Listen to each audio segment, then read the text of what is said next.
मोहब्बत और जंग में सब कुछ जायज होता है और ऐसे ही राजनीति में भी। और बात जब बीजेपी की राजनीति की आए तो कुछ भी मुमकिन हो सकता है। बीजेपी सरप्राइजेस देने के लिए मशहूर है और बीजेपी में कभी भी किसी को भी कोई भी पद, कोई भी ओहदा दिया जा सकता है। नए नए मुख्यमंत्री देना बीजेपी की फितरत है और लोगों को ऐसे सरप्राइज देकर हैरान कर देना बीजेपी का एक स्टाइल है। इस समय जम्मू कश्मीर में चुनाव चल रहे हैं और बीजेपी का दावा है कि वो सरकार बनाएंगे। अभी तक 44 उम्मीदवारों की सूची जारी हो चुकी है। कैंपेनिंग चल रही है। हालांकि कई जगह विरोध प्रदर्शन भी हुए और कई जगह ढोल नगाड़े भी देखे जा रहे हैं, मगर कुल मिला के पार्टी को कॉन्फिडेंस है कि प्रधानमंत्री नरेंद्र मोदी के होते हुए जम्मू कश्मीर में भी बीजेपी दोबारा सरकार बनाएगी और इस बार मुख्यमंत्री भी सैफरन पार्टी का ही होगा। इसीलिए ही बीजेपी ने कोई प्री पोल अलायंस नहीं किया और वो चाहते हैं कि कोई बड़ा पार्टनर ना हो और छोटे छोटे पार्टनर्स साथ जुड़े ताकि सरकार भी बीजेपी की हो और मुख्यमंत्री भी। तो आज हम बात करेंगे बीजेपी का मुख्यमंत्री कौन। नमस्कार, आप देख रहे हैं द न्यूज रूम 24 आवाज और मैं हूं दीपक खजूरिया। कुछ ही देर में हमारे साथ इस चर्चा में हमारे editor in chief Pawan Sharma भी जुड़ेंगे, जो 1996 से लगातार सभी चुनाव कवर करते आ रहे हैं और बीजेपी की समझ को अच्छे से समझते हैं। तो सबसे पहले बात यह कि बीजेपी का मुख्यमंत्री चेहरा कौन होगा। मेन चेहरों पे बात कर लेते हैं तो बीजेपी के पास इस समय 5 से 6 ऐसे चेहरे हैं जिन्हें बीजेपी मुख्यमंत्री बना सकती है। 2014 में बीजेपी की सरकार तो बनी थी, मगर मुख्यमंत्री बनाने से पार्टी चूक गई थी क्योंकि 25 सीटें थी और जूनियर पार्टनर थे, इसलिए 2 उप मुख्यमंत्री दे दिए। पहले डॉक्टर निर्मल सिंह और उसके बाद 49 दिनों के लिए कविंद्र गुप्ता। मगर मुख्यमंत्री पीडीपी का पहले मुफ्ती मोहम्मद सैयद और फिर महबूबा मुफ्ती रहे और बीजेपी कहीं ना कहीं अपने कार्यकर्ताओं को ये बताने से चूक गई कि बीजेपी की सरकार में उन्हीं का मुख्यमंत्री होगा। मगर इस बार ये पार्टी मुख्यमंत्री के चेहरे पर ही दांव खेलेगी। और अब बात करते हैं कौन हो सकता है बीजेपी का मुख्यमंत्री चेहरा अगर सरकार बनती है। तो सबसे पहले जो सबसे ऊपर नाम है और जो हालांकि दबी जबान से कार्यकर्ता भी कहते हैं, उनका नाम है डॉक्टर जितेंद्र सिंह। बीजेपी के 3 बार के सांसद, तीनों बार पीएमओ में मंत्री और सबसे बड़ी बात है कि संघ और पार्टी दोनों जगह ही उनका लाइजन बहुत जबरदस्त है। और प्रधानमंत्री कार्यालय के जब आप मंत्री हैं तो जाहिर सी बात है कि प्रधानमंत्री से नजदीकियां भी ज्यादा होती हैं और ऐसे में डोडा से भी वो आते हैं, इसलिए जम्मू और कश्मीर की राजनीति को अच्छे से समझते भी हैं। तो डॉक्टर जितेंद्र सिंह भी जम्मू कश्मीर के मुख्यमंत्री बीजेपी की सरकार के हो सकते हैं। दूसरा जो सबसे बड़ा नाम है वो है युवा चेहरा रविंदर रैना। और आपको हम इस कार्यक्रम के माध्यम से ये भी बता दें कि रविंदर रैना की चाहे नौशहरा की सीट अभी अनाउंस नहीं हुई हो, मगर रविंदर रैना का नाम जम्मू की सबसे मुख्य पॉश कॉन्स्टिट्यूएंसी बाहू से चल रहा है और बाहू कॉन्स्टिट्यूएंसी में ही बीजेपी का जम्मू कश्मीर का दफ्तर भी आता है। और रविंदर रैना के इतिहास की बात करें तो रविंदर रैना पूरी तरह से 100% बीजेपी के कार्यकर्ता और नेता हैं। वो शुरू से ही अपने बाल्यकाल से ही आरएसएस से जुड़ गए, उसके बाद बीजेपी के युवा मोर्चा के जम्मू कश्मीर के अध्यक्ष रहे। उसके बाद जब बीजेपी के अध्यक्ष बने तो उस समय वो विधायक भी बन चुके थे। और उसके बाद सबसे बड़ी बात यह है कि पार्टी में संघ और बीजेपी के नेताओं के बीच उनका भी समन्वय बहुत अच्छे से बैठता है। तीसरे चेहरे की अगर हम बात करते हैं तो वो भी सरप्राइज हो सकता है और वो है बीजेपी के जम्मू कश्मीर के संगठन मंत्री अशोक कोल। कश्मीरी पंडित चेहरा, लंबे समय से आरएसएस से जुड़े हुए और करीबन पिछले 13 सालों से बीजेपी के संगठन मंत्री जम्मू कश्मीर में। और वही बात आ जाती है कि बीजेपी और संगठन दोनों के ही चहेते हो सकते हैं और वो चुनाव तो नहीं लड़ रहे, मगर 2 नॉमिनेटेड सीटें कश्मीरी पंडितों के लिए भी हैं, वहां से निकलकर अशोक कोल ये दावा ठोक सकते हैं। उसके बाद नाम आता है बीजेपी के कद्दावर नेता जिनकी जम्मू रीजन में अच्छी खासी बैठ है, वो हैं नेशनल कॉन्फ्रेंस से आए हुए देवेंद्र सिंह राणा। देवेंद्र सिंह राणा अपने कार्यकर्ताओं में बहुत ही फेवरेट हैं और खास तौर पे जोड़ तोड़ की राजनीति के माहिर हैं। नेशनल कॉन्फ्रेंस में प्रोविंशियल प्रेसिडेंट थे और करीबन 2000 से लेकर 2024 तक राजनीति करते आ रहे हैं।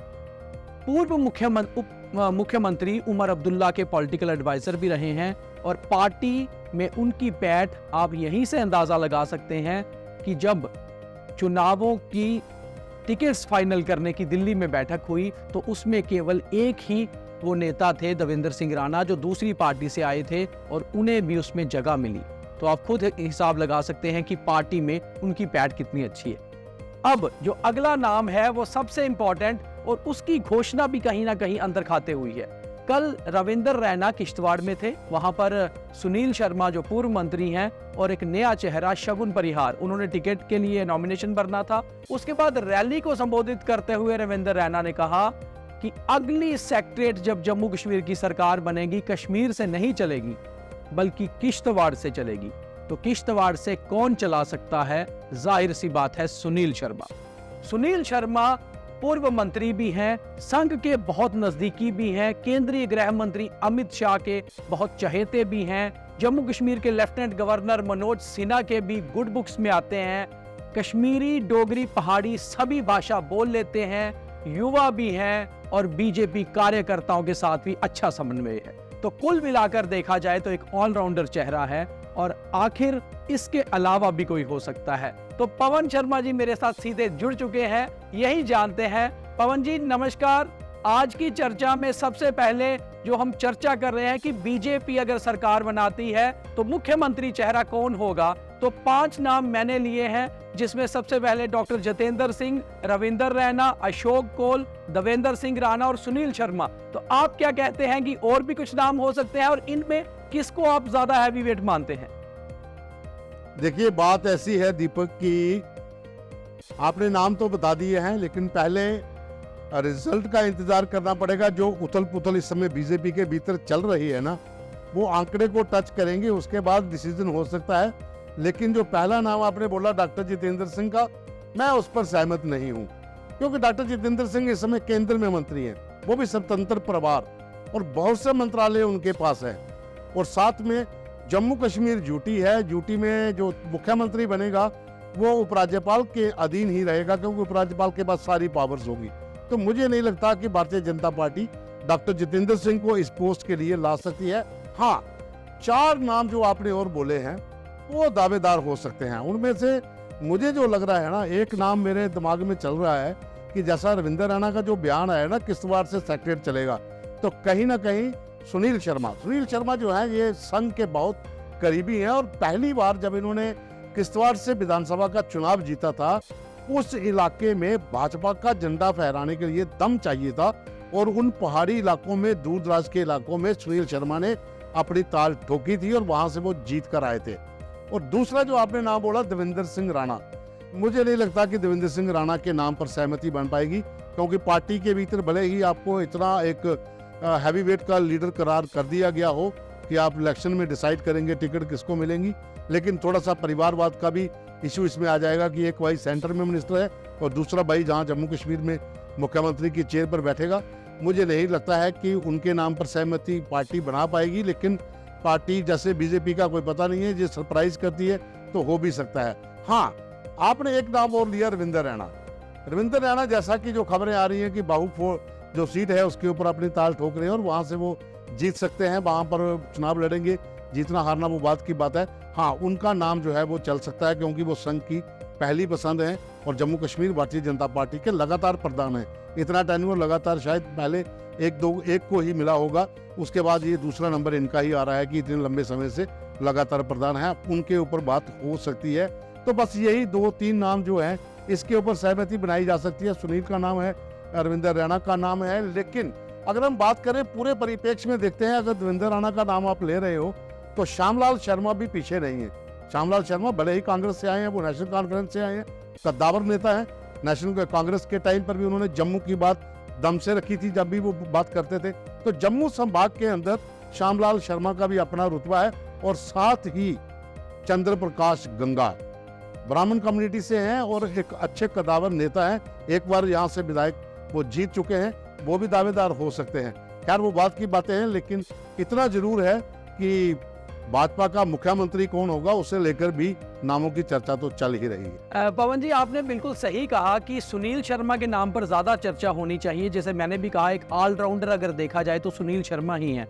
मगर कुल मिलाकर आपने दो नामों पर बिल्कुल जो है डिसएग्री किया, देवेंद्र सिंह राणा और डॉक्टर जितेंद्र सिंह। तो मैं आपको बता दूं कि डॉक्टर जितेंद्र सिंह का नाम इसलिए मैंने आपको बताया कि बहुत सारे सूत्रों से अगर बात करें तो बीजेपी ने खास तौर पे कहा था पहले डिलिमिटेशन, फिर चुनाव और फिर स्टेटहुड।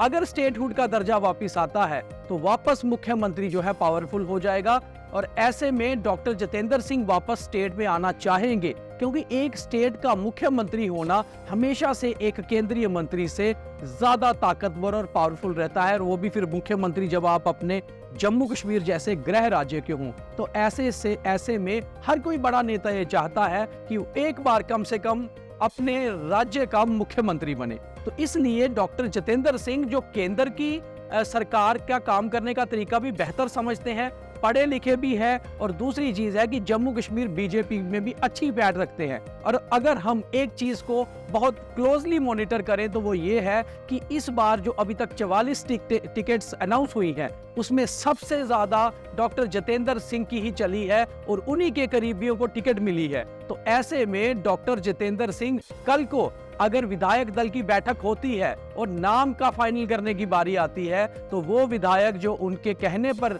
चुने गए होंगे या उनके कहने पर टिकट मिली होगी, जाहिर सी बात है कि अपने नेता को आगे करेंगे। तो इसमें मैं जोड़ूंगा एक चीज, इसमें मैं एक चीज जोड़ूंगा। आपने कहा कि स्टेटहुड, हाँ, स्टेटहुड आने के बाद आपके पास वो सारे राइट्स अगर आ जाते हैं, आप उस लेवल पर हो कि आप पूरी स्टेट के मुख्यमंत्री हो, तब जितेंद्र सिंह का नाम जो है वो लिस्ट में आ सकता है। अगर इस लेवल के ऊपर डॉक्टर जितेंद्र सिंह को एज ए सीएम कैंडिडेट लाना हो, जैसा कि अभी जगह जूटी है, तो मुझे नहीं लगता कि वो होगा। हाँ, स्टेटहुड आने के बाद आप उसके ऊपर चर्चा कर सकते हैं, सहमति बन सकती। और वहीं दूसरी ओर आपने अशोक कौल जी के नाम पर कुछ खास नहीं बताया, जबकि बीजेपी सरप्राइज के लिए मशहूर है। और आपको एक और चीज पता है कि बीजेपी में एक और बहुत खास बात मानी जाती है कि संगठन सर्वोपरि है। जिसको संगठन जहां की ड्यूटी देता है वो करनी पड़ती है। अगर बीजेपी ने कई दिग्गजों के नाम काटे हैं तो जाहिर सी बात है कि किसी नए चेहरे या फिर इन्हीं में से किसी चेहरे को मुख्यमंत्री भी बनाया जा सकता है। तो अशोक कौल जी के नाम पर भी चर्चा हो रही है। इसमें मैं एक चीज आपको बताता हूँ कि आपने अशोक कौल जी का नाम लिया, ठीक है। इस बार दो फिलहाल जो लिस्टें आई हैं उसमें दो कश्मीरी पंडित का नाम आ चुका है कि वो विधायक के पद पर वहां पर चुनाव लड़ेंगे, और उसके साथ जो बाकी लिस्टें अभी कश्मीर की आनी है, हो सकता है कि एक दो कश्मीरी पंडित और भी वहां पर कैंडिडेट हो सकता है। हाँ, जो नॉमिनेट विधायक होंगे उसमें कश्मीरी पंडित का जो कोटा है, अगर संघ अगर चाहता है कि हमारा मुख्यमंत्री जम्मू कश्मीर में हो, जैसा कि स्टार्ट से बीजेपी कहती है कि एक न एक दिन जम्मू में भारतीय जनता पार्टी का मुख्यमंत्री होगा, तो फिर हरियाणा की तरह यहाँ पर भी सरप्राइज हो सकता है। मनोहर लाल खट्टर अगर वहां पर हो सकते हैं तो अशोक कौल भी यहाँ पर हो सकते हैं। वो भी स्थिति आ सकती है कि अशोक कौल को भी मौका मिले। लेकिन इसके साथ साथ आप तीन बड़े नाम हैं जो एक दरकिनार कर दिए गए हैं, उनको साइड पे कर दिया गया है। एक जाट समुदाय से चौधरी श्यामलाल हैं, सुखनंदन चौधरी हैं, डॉक्टर निर्मल सिंह हैं, कविंदर गुप्ता हैं, सत शर्मा है। ये 5 लोगों को टिकट नहीं दी गई है, फिलहाल इनको बाहर रखा गया है। तो क्या ऐसा भी तो हो सकता है कि इनमें से कोई नाम बीजेपी सरप्राइज कर दे और जो नॉमिनेशन एक विधायक की होगी इनमें से किसी को ले सकते हैं? पवन जी, अगला सवाल मेरा यही था कि हम तो 5 या 6 नामों पर चर्चा कर रहे हैं जो सूत्रों से निकल कर आई थी जब ये टिकट्स अनाउंस हुए उससे पहले। अगर बात ये की जाए कि अब जम्मू कश्मीर में धारा 370 और 35 ए नहीं है और अब जम्मू कश्मीर में कोई भी बाहर का शख्स आकर जमीन ले सकता है, यहाँ पर अपना घर बना सकता है, बिजनेस कर सकता है, तो आखिर बाहर से आया हुआ कोई शख्स मुख्यमंत्री भी हो सकता है। अगर पंजाब से आने वाले मनोहर लाल खट्टर जो पंजाबी समुदाय से आते थे और हरियाणा में पंजाबी समुदाय कम है, अगर वहां 10 साल मुख्यमंत्री रह सकते हैं तो हो सकता है, बहुत पॉसिबल है कि आरएसएस से अगर कोई नेता आते हैं तो जम्मू कश्मीर के मुख्यमंत्री राम माधव, तरुण चुग या फिर रुपेश कुमार जो आरएसएस से आते हैं वो भी हो सकते हैं। तो बीजेपी कोई भी सरप्राइज बड़ा कर सकती है, ये जाहिर सी बात है। देखिए, आप ना आप वो वाली स्थिति ला रहे हो जो हरियाणा, यहाँ पर जिस तरह से अभी हाल ही में राजस्थान में, मध्य प्रदेश में मिराकल हुआ है कि राम माधव को भी बनाया जा सकता है, रुपेश जी को भी बनाया जा सकता है, जहाँ फिर तरुण चुग को भी बनाया जा सकता है। देखिए, सरप्राइज की बात अगर हम करते हैं तो भारतीय जनता पार्टी कुछ भी कर सकती है, लेकिन उससे पहले आंकड़े को टच करना है। लेकिन मुझे जहाँ तक लग रहा है कि मुख्यमंत्री भारतीय जनता पार्टी का अगर होगा तो वो जम्मू कश्मीर से ही होगा। बाहर की संभावनाएं बहुत जहाँ पर मुझे कम दिख रही हैं, क्योंकि इस स्टेट को लेकर भारतीय जनता पार्टी ने स्टार्ट से जो अपना एक एजेंडा था कि हमने धारा 370 को खत्म करना है, 35A को खत्म करना है, उसे लेकर जो एक आंदोलन शुरू हुआ था श्यामा प्रसाद मुखर्जी से लेकर अभी तक वो उन्होंने कायम रखा था। और अब जाकर जब ये हटा दिया गया और जम्मू कश्मीर में जो स्थिति बनी, धारा 370 हटने के बाद जो लोगों के दिमाग में था कि जहां पर कत्लेआम हो जाएगा, जहां पर प्रदर्शन हो जाएंगे, पुलिस बागी हो जाएगी, ऐसा कुछ नहीं हुआ। एक ऐसी योजनाबद्ध तरीके से ये काम हुआ। तो भारतीय जनता पार्टी चाहेगी कि जम्मू कश्मीर का मुख्यमंत्री हो भारतीय जनता पार्टी का हो, लेकिन हो जम्मू कश्मीर का, क्योंकि कश्मीरी जो समाज है, कश्मीरी पंडित हो, जहाँ कश्मीरी मुस्लिम हो, जहाँ हम अगर प्रांतीय लेवल पे बात करते हैं तो कश्मीर संभाग की बात हो, उनको साथ जोड़ने के लिए जम्मू कश्मीर का ही मुख्यमंत्री हो सकता है। और ये भारतीय जनता पार्टी ऐसी कोशिश करेगी। अगर उस आंकड़े को टच करते हैं तो जम्मू कश्मीर से ही मुख्यमंत्री। पवन जी, बीजेपी के एक इनसाइडर नेता जो बहुत दिग्गज और पुराने नेता बीजेपी के हैं, उनसे मेरी बात हो रही थी और उनका साफ तौर पे कहना था कि बीजेपी का इस बार एक ही टारगेट है चुनाव में, और ये है विनेबल कैंडिडेट्स को टिकट देना। फिर बावजूद इसके चाहे पार्टी दफ्तर के बाहर कितना भी प्रदर्शन हो और लोग कितना भी कहें कि बाहरी कैंडिडेट को टिकट दिया है या अंदरूनी कैंडिडेट को, मगर पार्टी ने बहुत सोच विचार करके वही कैंडिडेट चुने हैं जो जीत सकते हैं। फिर चाहे वो सरकारी नौकरी छोड़ के आए हो, चाहे दूसरी पार्टी हो, बीजेपी को फर्क नहीं पड़ता, क्योंकि जीतकर तो कमल के निशान पर आएंगे। और दूसरी बात, बीजेपी का एक और बात खास तौर पे कहने की ये है कि अगर पार्टी 30 के आंकड़े को टच कर जाती है तो 46 नंबर चाहिए मुख्यमंत्री बनाने के लिए। ऐसे में पार्टी सक्षम है कि वो अपनी सरकार बनाए, छोटे मोटे उम्मीदवारों के साथ, छोटी पार्टियों के साथ और आजाद उम्मीदवारों के साथ। और ऐसे में बीजेपी अपना मुख्यमंत्री चेहरा तय करेगी। और अगर हम ये बात करें कि बीजेपी के बड़े चेहरे कौन होंगे, तो जो हमने आपको 5 नाम बताए, उन 5 या 6 नामों पर ही ज्यादा चर्चा हो रही है। तो कौन होगा बीजेपी का मुख्यमंत्री, अंदर खाते में ये भी होड़ शुरू हो गई है। डॉक्टर जितेंद्र सिंह, अशोक कौल, रविंदर रैना, देवेंद्र सिंह राणा, श्यामलाल शर्मा, या फिर सबसे ज्यादा सरप्राइज कर सकते हैं सुनील शर्मा। तो ये बात हम कर रहे थे। तो पवन जी, आपको क्या लगता है कि बीजेपी कितना आंकड़ा टच करेगी? पार्टी का कहना है कि 30 का आंकड़ा टच कर जाएगी तो सरकार बना सकते हैं। आपको क्या लगता है? दूसरी मेरी बात कि पार्टी का ये मानना है कि टिकट्स विनेबल कैंडिडेट्स को दी गई हैं, चाहे फिर दफ्तर के बाहर प्रदर्शन होता रहे। देखिए, जीत के जो आएंगे वो चेहरे जो हमने नाम लिए हैं, उनमें से कौन कौन से जीत के आता है, उसमें हम क्लियर कर सकते हैं कि 3-4 ऐसे हैं वो जीत के आएंगे, इसमें कोई शक नहीं है। हाँ, लेकिन जो विरोध प्रदर्शन हो रहे हैं उससे उस आंकड़े तक पहुंचने में कहीं ना कहीं ब्रेक ना लग जाए, वो बात की बात है। क्योंकि मोदी भी आ रहे हैं, अमित शाह भी आ रहे हैं, राजनाथ सिंह भी आ रहे हैं, जोगी भी आ रहे हैं। प्रचार जहां पर बड़े स्टार करेंगे तो शायद ये विरोध जो है तब तक दब जाए, ऐसा भी हो सकता है। हालांकि जो विधानसभा अलग अलग है वहां पर तो विरोध चल ही रहा है, क्योंकि इसको टिकट दी तो मेरे बंदे को टिकट मिलनी चाहिए।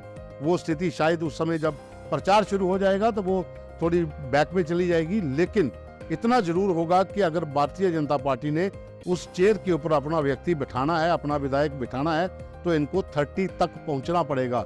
30 का आंकड़ा अगर टच करते हैं तो फिर किसी दूसरी पार्टी के साथ तालमेल हो सकता है, जहाँ पे निर्दलीय जो कश्मीर में जीतेंगे उनके साथ आप बात कर सकते हो।